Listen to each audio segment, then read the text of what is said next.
इस बार के श्रावण में ऐसा प्रयास करना कि आप महादेव का अभिषेक तो करो,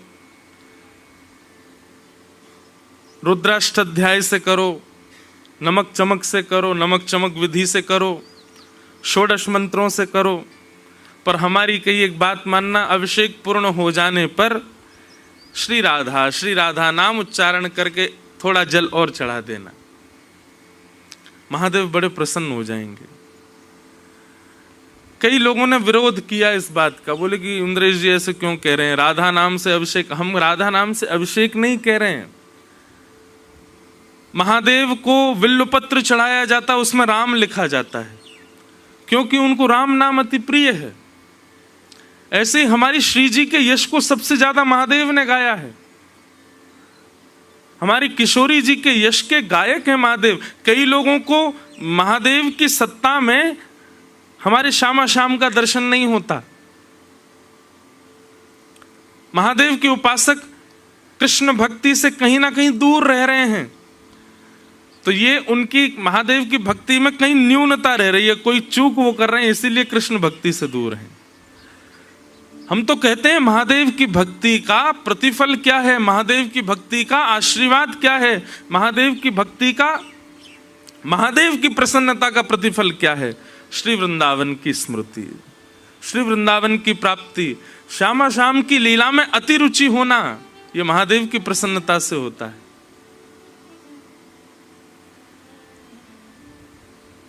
ऐसे महादेव, ये शब्द किसी और के नहीं है। मुनिंद्र वृंद वंदिते त्रिलोक शोक हारिणी, ये कौन कह रहे हैं? स्वयं महादेव गा रहे हैं। कदा करिष्यसि माम कृपा कटाक्ष भाजनम, ये शब्द किसी अन्य संस्कृतज्ञ के नहीं हैं, बल्कि संस्कृत जिनके डमरू से प्रकट होता है, ऐसे महादेव हमारी श्री जी के यश को गाते हैं, हमारी किशोरी जी के भाव को गा रहे हैं। तो महादेव की भक्ति करते करते यदि श्री कृष्ण, कई लोग प्रश्न करते हैं, महाराज जी हम तो महादेव के अनन्य उपासक हैं, पर स्वप्न में और कुछ समय से कथा में रुचि बढ़ गई है, स्वप्न में ठाकुर जी का दर्शन होता है, महादेव नाराज तो नहीं हो जाएंगे? मैंने कि महादेव की उपासना कर रहे हो और उपासना करते करते स्वप्न में कृष्ण नहीं दिखते और कथा में रुचि नहीं बढ़ती, तो जरूर समझना महादेव नाराज बैठे हैं। उनकी प्रसन्नता होती है तब वृंदावन रस प्रिय लगता है। हमारे श्री हितरवंश महाप्रभु, उनको तो भेजा ही महादेव ने कि आप जाइए, जाकर के भक्ति का प्रचार करके पृथ्वी पर आइए। श्री राधा वल्लभ लाल जी महाराज जो वृंदावन के मुकुटमणि विराज रहे हैं, तो महादेव के निज ठाकुर जी हैं हृदय के। निश्चित ही श्रावण में महादेव की इच्छा प्रकट भई होगी कि कोई ब्रजवासी आवे और कछु भाव सुना के जावे। हमारी तो भैया सही बताएं, हम 3 दिन हो गए नीलकंठ अभी गए नहीं ऊपर, हम तो यहीं से ही वाणी से ही अभिषेक कर रहे हैं महादेव का। और नीलकंठ जाके दर्शन करके आने वाले को जो सुख मिल रहा होगा ना, वही सुख की अनुभूति हो रही यहीं बैठे बैठे।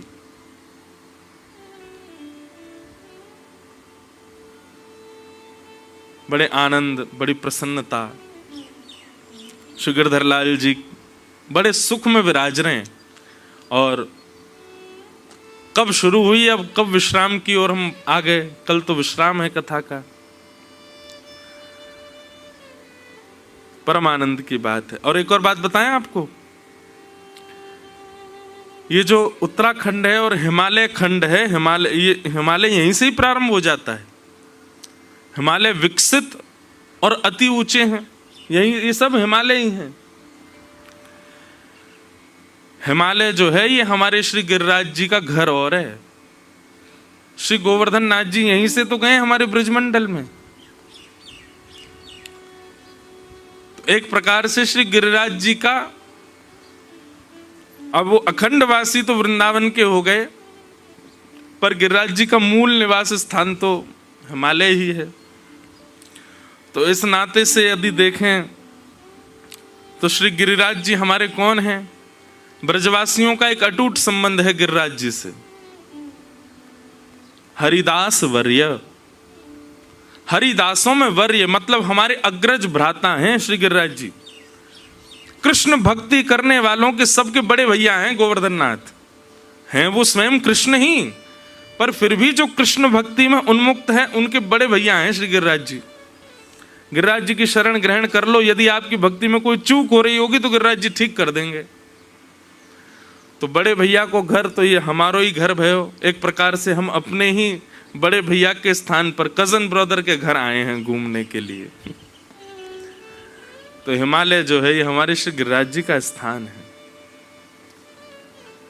हम धन्यवाद कहते हैं ऐसे हिमालय को जिसने हमारे ब्रजमंडल के सिर मोर श्री गिरिराज जी प्रदान किए। ऐसे इस पर्वतराज हिमालय की श्रृंखला में महादेव के चरणों में आज सोमवार का भी दिन है, मधुर वातावरण हो रहा है।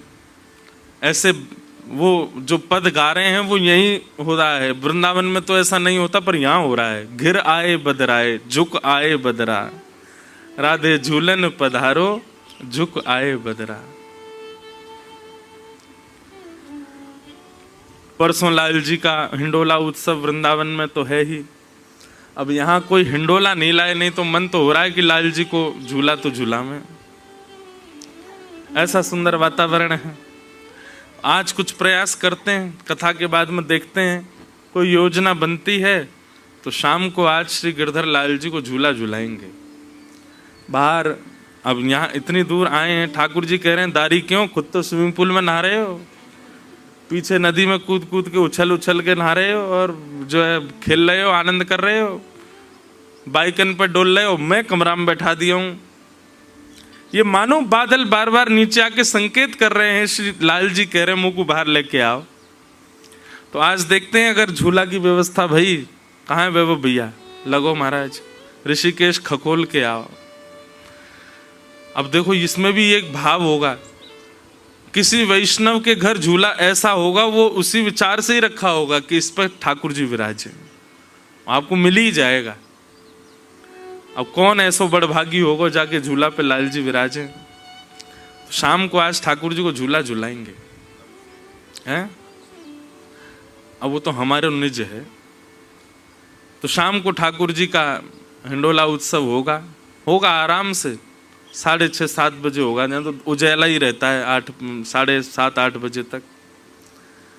तो कैसे होगा क्या होगा वो जिम्मेवारी हमारे भैया की, ढूंढेंगे कैसे करेंगे। और नहीं अगर हिंडोला मिला तो लाल जी ऐसे कुंज में बाहर विराज जाएंगे। शाम को ठाकुर जी को यहाँ आनंद करावे ऐसा भाव मन में है। तो आइए कथा क्रम में हम लोग चलें। नव योगेश्वर संवाद चल रहा है और राजा निमि योगेश्वरों से प्रश्न कर रहे हैं। 4 प्रश्न अब तक हो चुके। एक भक्ति पथिक को निश्चित ही ये संवाद सुनना चाहिए। वैष्णव को अपना जीवन कैसा होना चाहिए, उसके टर्म्स एंड कंडीशंस कैसे होने चाहिए, नियम कानून अपने जीवन के कैसे बनाने चाहिए, ये नवयोगेश्वर संवाद में सुनो। इतना सुंदर बताया है योगेश्वरों ने। ये 9 योगेश्वर कोई और नहीं है, ठाकुर जी की ही वाणी है। वे ही राजा निमि के प्रश्नों के उत्तर दे रहे हैं। तो राजा निमि ने कल जो प्रश्न किया था कि माया क्या है, कृपा करके इस माया के बारे में मुझको बताओ। तो अंतरिक्ष नाम के योगेश्वर ने उत्तर देते हुए कहा, जो भी वस्तु, जो भी भाव, जो भी व्यक्ति आपको ठाकुर जी से दूर कर रहा है वही माया है। ज्यादा प्रपंचों में क्यों जाओ, ज्यादा गहराई में जाके क्यों ढूंढो।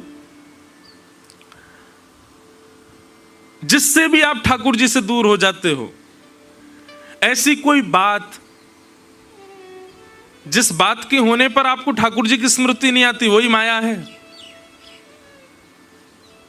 महाराज मजाक भी करो, चुटकुल्ला भी सुनो, गप्पे भी मारो, तो उसमें भी ठाकुर जी को लेके ही मारो। वो भी ठाकुर जी से विलग नहीं होनी चाहिए। ऐसा कोई स्थान जिस स्थान पर ठाकुर जी की स्मृति ना होती हो। ऐसे कई स्थान हैं दुनिया में, भारत में भी। वहां जाते हैं लोग उल्टे सीधे काम करने, वहां जाने पर ठाकुर जी की स्मृति होती है? नहीं होती। ऐसे स्थान जहां जाके ठाकुर जी विस्मृत हो जाएं, वही माया है।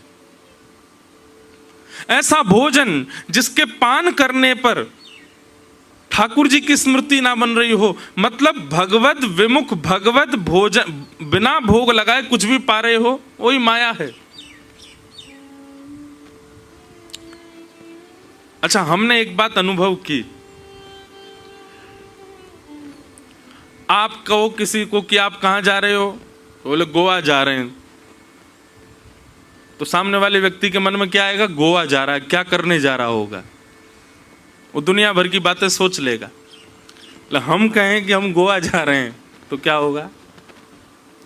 आदमी सोचेगा तो अच्छा गोवा जा रहे हो, पर हम गोवा में भी कथा करके आए हैं। गोवा में भी उन समुद्र के किनारे पर जहां पर सब उल्टे सीधे काम करते हैं, वहां बैठ के सुबह 5 बजे हमने कथा सुनाई। गोवा तो नहीं था, थोड़ा गोवा से दूर था। बड़े आनंद आए वहां पे। आसपास में ऐसे रिजॉर्ट थे वहां पे, तो रात भर वहां पे गाने चलते थे। हम लोग सो जाते थे, जल्दी सुबह उठना होता था। उन लोगों का सोने का समय होता था, हमारा कीर्तन शुरू होता। तो कीर्तन की आवाज आती, कभी कभी खिड़की में से झांक के देखते, यार ये गोवा में आके कीर्तन कर रहा है, ये यहां आके कथा सुना रहा है। तीर्थी कुर्वन्ति तीर्थानि, श्रीमद् भागवत कहती हैं कि जब वैष्णव पूर्ण रूपेण अंतस्थ से वैष्णव हो जाता है, तो वो किसी भी स्थान पर चला जाए, वहां पे ठाकुर जी की स्मृति अपने आप घूमने लग जाती है। हम तो कहते हैं अपने आप को ऐसा बनाओ कि आप पर स्थान का प्रभाव ना हो, आपका प्रभाव स्थान पर हो। व्यक्ति का प्रभाव आप पर ना हो, आपका प्रभाव व्यक्ति पर हो। भोजन का प्रभाव आप पर ना हो, आपका प्रभाव भोजन परोसने वाले पर हो। और यही भक्ति का स्वरूप है। वो कैसी भक्ति जो स्थान पर जाके परिवर्तित हो जाए, व्यक्ति से मिलके परिवर्तित हो जाए। कई लोग कहते हैं हम पहले बहुत भजन करते थे महाराज जी, ब्याह होने के बाद पत्नी ऐसी आई, अब भजन छूट गया। नहीं, तुम्हारा भजन पहले भी नहीं था। अगर होता तो चाहे दुनिया इधर उधर हो जाती, तुम्हारा भजन नहीं छूटता। पहले हमारा बहुत भजन था, पर जब से बंबई चले गए, पहले वहां रहते थे गांव में, वहां भजन हो जाता था, बंबई आते भजन छूट गया। इसका मतलब क्या है? तुम्हारा पहले ही भजन नहीं था, इसलिए बंबई और ये गोवा हो गए, ऑस्ट्रेलिया हो गए, कनाडा, अमेरिका, इनसे प्रभाव थोड़ी पड़ता है भजन पर। चैतन्य महाप्रभु जब वन में विचरण करते थे, और वन में विचरण करते हुए जब भुजा उठा करके हरि बोल हरि नाम संकीर्तन जब करते थे, तो हिंसक जीव भी जो केवल काटना मारना खाना जानते हैं, ऐसे जीवों के चित्त में भी ममता प्रकट हो जाती थी, और वो जीव भी चैतन्य महाप्रभु के साथ में कीर्तन करने लगते थे। इसका मतलब क्या है? भजन अपना प्रभाव डालता है। भजन उस वातावरण को, उस व्यक्ति को, उस स्थान को प्रभावित करता है। और आपके भजन से यदि ये प्रभाव नहीं जा रहा है, तो आपका भजन अभी उतना नहीं है।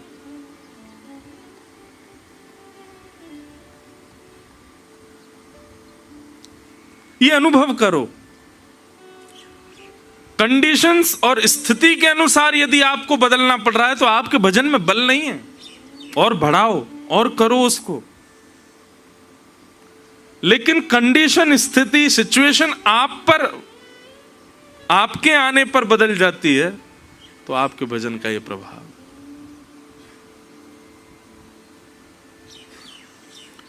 तो माया क्या है? जो भी वस्तु, कुछ भी हो, A to Z, जो भी ठाकुर जी से विलक करने में परिश्रमित है, वही माया है। उसे माया कहते हैं।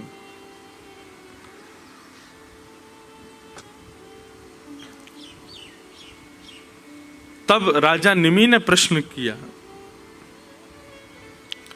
यथैतामैश्वरीं मायां दुस्तरां कृतात्मभिः तरन्त्यञ्जन स्थूल धियो महर्षः इदमुच्यताम्। महाराज, ये माया तो बड़ी भयानक होती है। इस माया में फंसने वाला तो फिर कभी इस माया से नहीं बच पाता। कृपा करके नाथ मुझ पर अनुग्रह करके जरा ये तो बताइए, इस माया से बचने का कोई साधन है, कोई तरीका है, कोई उपाय है?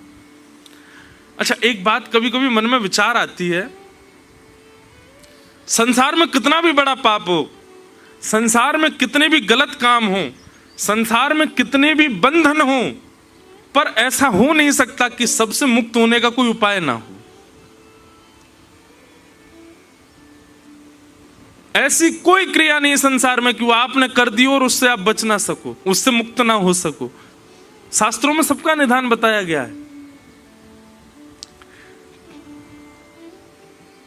केवल एक अपराध से बचने का निदान नहीं है तो उससे भी बचने का निदान, पर उस अपराध से ठाकुर जी भी नहीं चाहते कि आप बचो। वो अपराध लगे तो ठाकुर जी को भी लगता है कि दंड मिलना चाहिए, और वो है वैष्णव अपराध। किसी भक्त का अपराध, किसी वैष्णव का अपराध। अच्छा, एक बात सुनिए, वैष्णव अपराध का मतलब एक भाव तो हम ये रखते हैं कि किसी अन्य वैष्णव को, किसी अन्य भक्त की भक्ति का मजाक उड़ाना या उससे गलत सलत बोलना या उसका अपमान कर देना, यह तो वैष्णव अपराध है ही। इसके साथ साथ एक वैष्णव अपराध और सुनो, वैष्णव वेश धारण करना, वैष्णव रूप में रहना, वैष्णव स्थिति में रहना, और उसके बाद भी वैष्णवों के नियमों का पालन ना करना, यह भी वैष्णव अपराध है।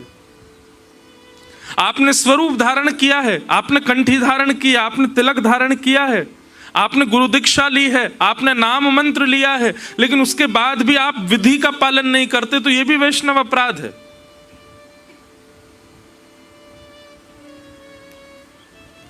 स्वयं को वैष्णव कहलाना मात्र से काम नहीं चलेगा, वैष्णवता होनी चाहिए आपके आचरण में।